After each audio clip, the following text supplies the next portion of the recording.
Hello दोस्तों, आज की कहानी में हम लोग एक औरत को देखते हैं जिसका पति जंग में घायल हो जाता है। इसके बाद वो अपनी पत्नी की फिजिकल नीड्स को पूरा नहीं कर पाता है। इसके बाद वो औरत अपने नौकर से ही इंटीमेट होती है और अपनी जरूरतों को पूरा करती है। इसके बाद इस कहानी में क्या होता है ये हम आगे मूवी में देखेंगे। इस मूवी का नाम है लेडी चैटरलीज लवर और इस मूवी को 2015 में रिलीज किया गया था। तो चलिए इस मूवी को शुरू करते हैं। इस मूवी की शुरुआत एक खदान से होती है जहाँ कुछ लोग काम कर रहे होते हैं। तभी वहाँ पर एक जोरदार धमाका होता है। वहीं पे ओलिवर नाम का एक आदमी होता है जो कि इस धमाके को सुनकर वहाँ जाता है और जाकर वहाँ के लोगों की मदद करता है। वहाँ से निकालते हुए एक आदमी जिसका नाम टेडी था उसकी मौत हो जाती है। इसके बाद उसकी डेड बॉडी को घर पहुँचा दिया जाता है। इसके बाद मूवी का सीन शिफ्ट होता है और हम एक खूबसूरत लड़की को देखते हैं जिसका नाम कोनी है। वो एक पार्टी में होती है। वहीं पे एक आदमी जिसका नाम क्लिफर्ड चैटरली था वो उसके पास आता है। ये दोनों एक दूसरे से बातें करते हैं और दोनों एक दूसरे को इम्प्रेस करने में लग जाते हैं। इसके बाद ये दोनों साथ में डांस करते हैं। कोनी के दोस्त डंकन को ये सब बिल्कुल पसंद नहीं आता है क्योंकि वो भी कोनी से प्यार करता था। क्लिफर्ड और कोनी एक दूसरे से प्यार करने लगते हैं और कुछ दिनों के बाद ये दोनों शादी कर लेते हैं। शादी के दौरान ये दोनों एक दूसरे से वादा करते हैं कि ये दोनों एक दूसरे के लिए हमेशा वफादार रहेंगे और एक दूसरे को धोखा कभी नहीं देंगे। ये दोनों बहुत खुश थे, लेकिन क्लिफर्ड एक आर्मी ऑफिसर होता है और इसलिए उसे दूसरे दिन जंग के लिए जाना पड़ता है। लेकिन जंग को लड़ते हुए क्लिफर्ड घायल हो जाता है। इसके बाद उसे वापस घर भेज दिया जाता है। क्लिफर्ड का वेलकम करने के लिए सारे लोग बहुत खुश थे और सारे लोग उसका वेट कर रहे थे। क्लिफर्ड के आने से कोनी बहुत खुश थी, लेकिन क्लिफर्ड जैसे ही गाड़ी से बाहर आता है हम लोग देखते हैं क्लिफर्ड व्हील चेयर में है और उसके कमर के नीचे का हिस्सा पूरा पैरालाइज्ड हो चुका था। सारे लोग क्लिफर्ड का वेलकम करते हैं। इसके बाद क्लिफर्ड कोनी से मिलता है। कोनी क्लिफर्ड को जिंदा देखकर तो बहुत खुश थी, लेकिन वो अंदर से बहुत दुखी थी। कुछ दिनों पहले इन दोनों की जिंदगी में बहुत खुशी थी, लेकिन अब वो सब बदल चुका था।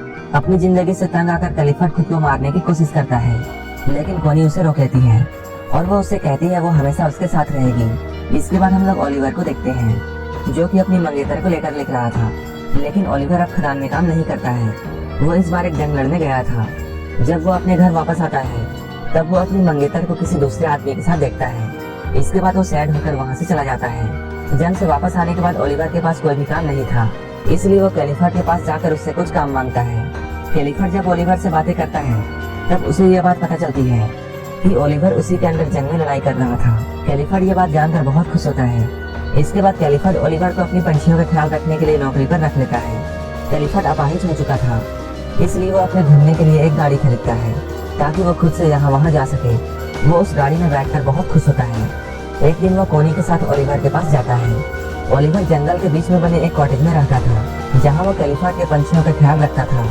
वहाँ पे पहली बार कोनी ओलिवर को देखती है। जब कोनी वहाँ से वापस आने लगती है तब वो ओलिवर को इशारा करती है, लेकिन ओलिवर उसके इशारे को नहीं समझता है।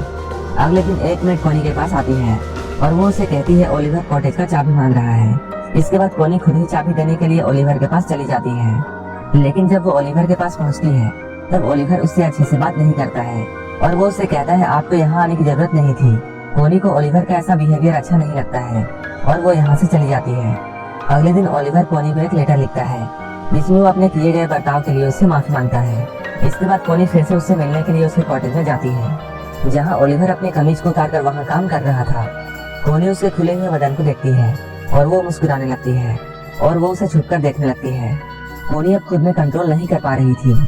इसके बाद वो ओलिवर के पास जाती है, लेकिन तभी ओलिवर उसे देख लेता है और जल्दी से अपनी कमीज पहन लेता है क्योंकि कोनी उसके बॉस की वाइफ थी, इसलिए वो कोनी की बहुत इज्जत करता था।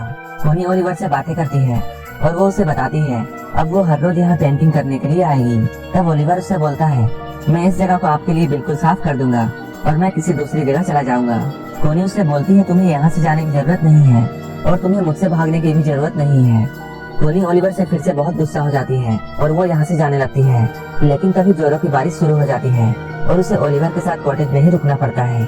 इसके बाद ओलिवर कॉटेज में आग जलाता है और ये दोनों खुद को आग से गर्म करने लगते हैं। तभी ओलिवर वहाँ से उठकर दूर चला जाता है क्योंकि ओलिवर ये बात समझ चुका था कि कोनी क्या चाहती है।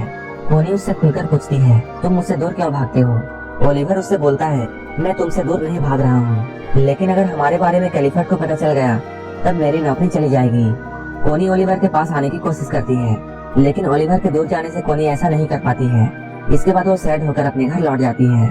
एक दिन क्लिफर्ड और कोनी घूम रहे होते हैं, तभी कोनी बातों बातों में क्लिफर्ड से बोलती है इस बात का मुझे बहुत अफसोस है कि हमारा कोई भी बच्चा नहीं है। कैलिफर्ट उसे बोलता है, मैं अपने शरीर को ठीक करने की बहुत कोशिश कर रहा हूँ। कैलिफर्ट अपने शरीर में बिजली के झटके देता है ताकि उसका शरीर जल्दी से ठीक हो जाए। इन झटकों की वजह से वो बहुत चिल्लाता है। कैलिफर्ट का दर्द कोनी नहीं देख पाती है। इसके बाद वो कैलिफर्ट के पास जाकर उसे रोकती है। कैलिफर्ट अपने शरीर को ठीक नहीं कर पा रहा था और इसलिए वो बहुत उदास था। अगले दिन फिर से कोनी जंगल में जाती है और वो अपनी डायरी लिखने लगती है। तभी उसे ओलिवर दिखाई देता है। वो ओलिवर को देखकर उसके पास जाती है। वहाँ जाकर वो छोटे चूजों को देखती है और उन्हें देखकर वो रोने लगती है। उन प्यारे चूजों को देखकर उसे ऐसा लगता है जैसे काश उसका भी एक बच्चा होता। और वो ओलिवर से बोलती है उसका बच्चा नहीं होगा क्योंकि कैलिफर्ट की हालत बहुत बुरी हो चुकी है। ये कहकर वो रोने लगती है। तभी ओलिवर उसके पास आता है और उसे गले से लगा लेता है। अब ओलिवर भी कोनी को पसंद करता था। इसके बाद वो कोनी को अपने कॉटेज के अंदर ले जाता है और ये दोनों यहीं पर इंटीमेट होते हैं।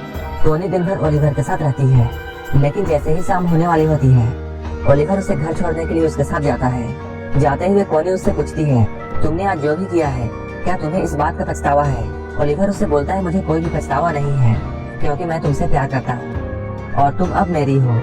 उस रात जोरों की बारिश होती है और जोरों से बिजलियाँ कड़कने लगती हैं। कॉटेज में ओलिवर को कोनी की बहुत याद आती है और वो कोनी की याद में बहुत शराब पीने लगता है। इधर कोनी का हाल भी बुरा था, वो भी ओलिवर की याद में नहीं सो पा रही थी। इसके बाद वो ओलिवर के कॉटेज की तरफ देखती है जहाँ उसे एक रोशनी दिखाई देती है।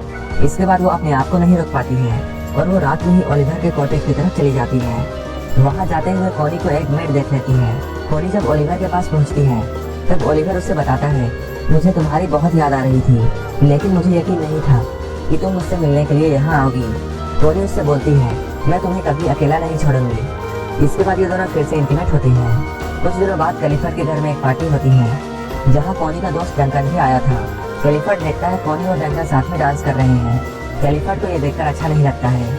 अगले दिन कैलिफर्ट और कोनी जब बैठे होते हैं तब कैलिफर्ट उससे बोलता है, तुम्हारे लिए अपने पति की खुशी से ज्यादा इम्पोर्टेंट एक बच्चा पैदा करना है। कोनी हमेशा से एक बच्चा चाहती थी, इसलिए कैलिफर्ट को ऐसा लगता था वो बच्चा पाने के लिए डंकन के नजदीक जा रही है। कोनी को इस बात से बहुत गुस्सा आता है और वो यहाँ से चली जाती है।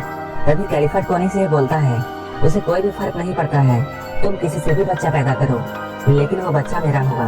कोनी कैलिफर्ट से गुस्सा होकर ओलिवर के पास चली जाती है और ये दोनों फिर से इंटीमेट होते हैं। एक दिन कोनी को ये बात पता चलती है कि वो प्रेग्नेंट है और वो जाकर कैलिफर्ट को ये बात बताती है। कैलिफर्ट ये सुनकर बहुत खुश होता है क्योंकि उसी ने कोनी को किसी और से बच्चा पैदा करने के लिए बोला था। कैलिफर्ट कोनी से उस आदमी का नाम पूछता है लेकिन कोनी उस आदमी का नाम उसे नहीं बताती है। एक दिन कैलिफर्ट ओलिवर से मिलने के लिए जा रहा होता है और वो कोनी को भी अपने साथ चलने के लिए बोलता है। इसके बाद ये दोनों ओलिवर के पास जाने लगते हैं लेकिन तभी ओलिवर पीछे से आता है और वो कोनी को किस करने लगता है। ये दोनों ऐसा कर ही रहे होते हैं तभी कैलिफर्ट कोनी को अपने साथ आने के लिए आवाज देता है। कैलिफर्ट की गाड़ी कीचड़ में फंस जाती है। तभी ओलिवर वहाँ आता है लेकिन इस गाड़ी को धक्का देते हुए ओलिवर जोर जोर से खांसने लगता है क्योंकि खदान में काम करने के दौरान ओलिवर के लंग्स खराब हो गए थे। ओलिवर कैलिफर्ट की गाड़ी को वहाँ से निकाल देता है। इसके बाद वो खांसता हुआ वहाँ से चला जाता है। इसके बाद कोनी ओलिवर से मिलने के लिए उसके पास आती है। वो कोनी से बोलता है उसने 12 सालों तक खदान में काम किया।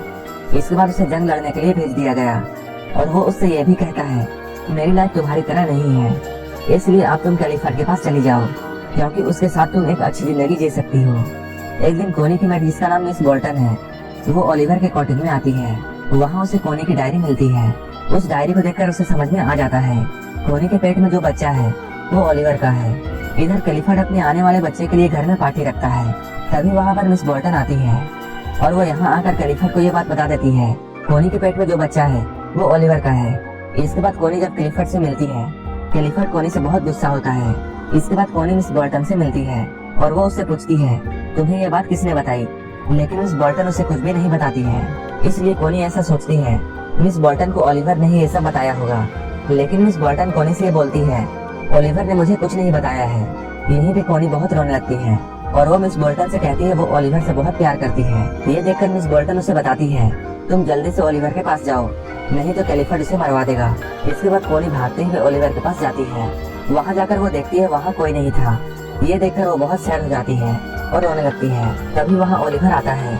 उसे देखकर कोनी बहुत खुश होती है और उसे गले से लगा लेती है। इसके बाद कोनी कैलिफर्ट से डिवोर्स मांगती है लेकिन कैलिफर्ट उसे डिवोर्स देने से मना कर देता है और वो ओलिवर को यहाँ बुलाने के लिए कहता है। जब ओलिवर यहाँ आता है तब कैलिफर्ट उससे बहस होने लगती है। इसके बाद ओलिवर और कोनी इस घर को छोड़कर चले जाते हैं। जब वो लोग जा रहे होते हैं तब कैलिफर्ट कोनी को डिवोर्स देने के लिए तैयार हो जाता है। इसके बाद कोनी और ओलिवर कैलिफर्ट से बहुत दूर चले जाते हैं और अब ये दोनों एक दूसरे के साथ बहुत खुश रहते हैं और यहीं पर यह मूवी खत्म हो जाती है।